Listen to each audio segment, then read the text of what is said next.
I'm your host, John Kramer, and you're watching the Star Wars Generation.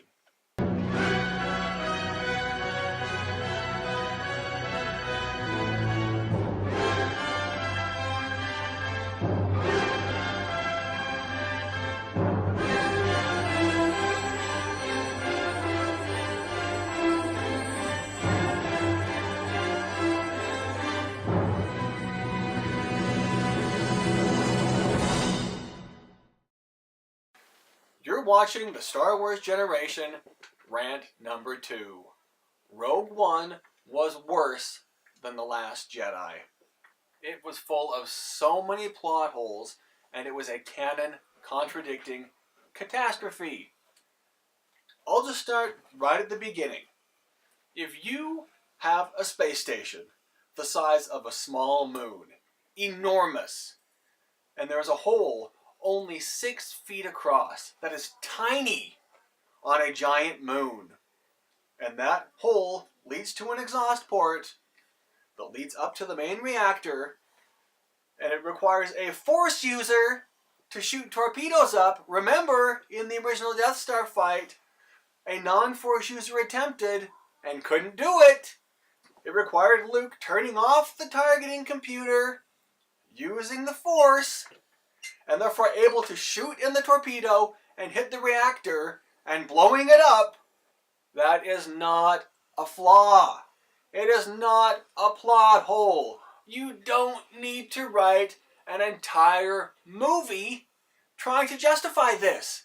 It was never a problem to begin with. For instance, let's take a car. On the side of the car, you'll find a small door. And if you pop that open, you'll find an even smaller hole. And that hole is where you put the gas in. That leads to a tube that leads all the way to the fuel source. And if I get just a couple of small sparks down there, I can start that car on fire. In fact, all it takes is static electricity. And within a matter of seconds, the car will be in flames. In a matter of minutes, the car will be engulfed in flames. Now, is that some flaw that Ferdinand Porsche put in when Adolf Hitler commissioned him to build the Volkswagen? No! It's just called that's what happens when you have a highly combustible fuel source.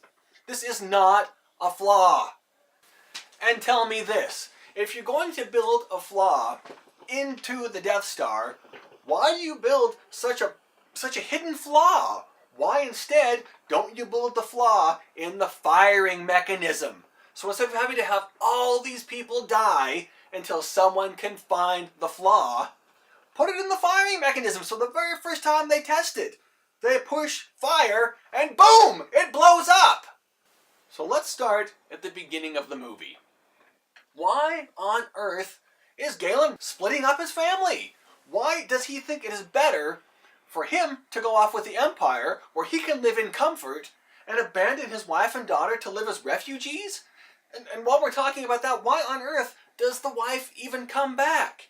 She goes back and takes on 5 armed stormtroopers in a wide open space, nowhere to hide. She doesn't come out all guns blazing. She's not hiding behind something, secretly playing sniper and taking them out. She comes out and pulls out her gun and just stands there. What does she think is going to happen? They're obviously going to kill her. So now because the mom came back, Jyn is parentless. She's an orphan, stuck on a planet, age of 8, to then go hide in a cave and be raised by some revolutionary. And Galen says he's doing this for her safety. For her safety. Once again, living in a cave, raised by a mercenary, dies at the age of 20. Yeah, it was really for her safety while he lived in comfort on the Death Star. And why is it that all the rebels seem to know who Galen Erso is, and they all want to kill him, but yet they seem to have no idea that he actually used to be a defector who escaped and was hiding and has now been kidnapped and is being held against his will? How come Jyn hasn't told anyone? They took my father and they killed my mother. And I don't understand the Saul Guerrero character, because he's half robot and he pulls a Dennis Hopper from Blue Velvet and he's putting up that oxygen mask. You know, is it nitrous oxide? Is it oxygen? What is it? I don't get it, but I don't understand. Is he supposed to be like a precursor to Darth Vader because he's this half robot who can't breathe? But how can you have a precursor to Darth Vader when he is a contemporary to Darth Vader? Wouldn't we be further along in the technology? Because we show we are, because of Darth Vader. Next, why did they create a digital Grand Moff Tarkin? They didn't create a digital Mon Mothma. They didn't create a digital General Dodonna. They're not creating a younger Harrison Ford for the new Solo movie. They didn't create a younger Alec Guinness for the prequels. They just got a new actor, Ewan McGregor. So why did they have to distract me with a digital Grand Moff Tarkin? When I originally saw the trailers, I saw Krennic, and I thought that that was Tarkin. And I thought that was great. I had no problem with that. But instead now, I have to look at, it's really pretty good. I'm not going to lie. The effects are pretty darn good. But the problem is they're still not good enough. I would just rather see an actor. Because now when I look at the screen, instead of seeing Tarkin, I see Woody from Toy Story. And why did we have to run into Walrus Man? There are countless planets in the Star Wars universe, and he happens to be on the same planet as Cassian. Are we going to run into Dengar on another planet? It was just fan service. Come on, guys. Next, this movie takes place literally 15 minutes before the original Star Wars. Therefore, you cannot introduce things we haven't seen. You cannot introduce new stormtroopers. You can only use stormtroopers that we have seen in the original film. Yet we've got black stormtroopers. We've got gray biker scouts. We never saw those in the original Star Wars. So how can they be in this movie that takes place a mere 15 minutes beforehand? You can't introduce Imperial droids we've never seen before. K2SO, we should have seen that model walking all around the Death Star. If he's an Imperial droid, how can we now introduce him into this? Mere 15 minutes before the original Star Wars. And not only that, what is up with K2SO? He's like this jack of all droids. He can do everything. He claims that he's a droid built for strategic analysis. Yet he's built like a battle droid. He can shoot blasters like a battle droid. Yet he talks like a protocol droid.